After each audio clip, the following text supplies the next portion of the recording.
नमस्कार दोस्तों। आज हम बात कर रहे हैं 6 जून 1929 को जन्मे बॉलीवुड के दिग्गज अभिनेता की, जिन्होंने हिंदी सिनेमा में दशकों तक राज किया और अपनी फिल्मों और उपलब्धियों की वजह से आज भी हमारे दिलों में जिंदा हैं। जी हाँ, हम बात कर रहे हैं सुनील दत्त साहब की। फिल्मों से लेकर राजनीति तक इनका नाम एक चमकते सितारे की तरह रोशन रहा। इनका जीवन काफ़ी उतार चढ़ावों से भरा रहा, लेकिन अपनी मेहनत और लगन से उन्होंने हर क्षेत्र में सफलता के झंडे गाड़े। इनका जन्म 6 जून 1929 को पंजाब राज्य के झेलम जिले के एक छोटे से गांव खुर्दी में हुआ था। इनका प्रारंभिक जीवन काफ़ी संघर्षपूर्ण रहा, लेकिन इन्होंने पढ़ाई जारी रखी। उच्च शिक्षा के लिए मुंबई आकर इन्होंने कई जगह पार्ट टाइम काम किया और अपने कैरियर की शुरुआत रेडियो जॉकी से की। सुनील दत्त उस वक्त रेडियो सिलोन में हिंदी के सबसे फेमस अनाउंसर थे। हालांकि उनके मन में हमेशा से एक्टर बनने का सपना पल रहा था।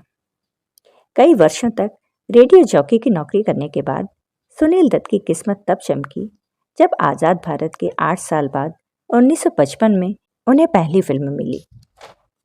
फिल्म का नाम था railway platform.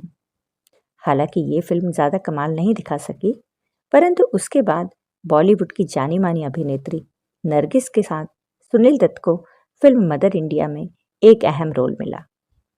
Film super duper hit हुई और सुनील दत्त साहब फिल्म इंडस्ट्री में एक बेहतरीन अभिनेता के रूप में छा गए।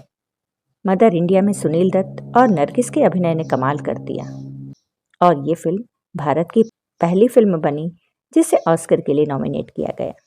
बस फिर क्या था, सुनील दत्त साहब ने इसके बाद पीछे मुड़कर नहीं देखा। सुनील दत्त और नरगिस की प्रेम कहानी बॉलीवुड में सुनहरे पन्नों में लिखी हुई है। मदर इंडिया फिल्म की शूटिंग के दौरान एक हादसे के दौरान नरगिस दत्त आग की लपटों के बीच घिर गई थी, जिन्हें सुनील दत्त साहब ने अपनी जान पर खेलकर बचाया था। बस तभी से दोनों के बीच एक भावनात्मक संबंध बन गया था, जिसकी परिणति 11 मार्च 1958 को दोनों के विवाह के रूप में हुई। सुनील दत्त साहब के 3 बच्चे हैं, संजय दत्त, प्रिया दत्त और नम्रता दत्त। फिल्मी दुनिया में अपना वर्चस्व फैलाने वाले सुनील दत्त ने अपने जीवन काल में राजनीति में भी काफ़ी नाम कमाया। वे राज्यसभा सांसद भी रहे। इसके अलावा वे तत्कालीन युवा और खेल विभाग के मंत्री पद पर भी कार्यरत रहे। उन्होंने राजनीति में रहते हुए काफ़ी ज़रूरतमंदों की मदद भी की। अपने फिल्मी करियर में सुनील दत्त साहब ने अनेक फिल्मों में एक बेहतरीन अभिनेता के रूप में काम किया, जो कि सदियों तक याद रखी जाती रहेंगी। इनके अभिनय की अमिट छाप इन फिल्मों के माध्यम से हमेशा हमारे दिलों में बनी रहेगी।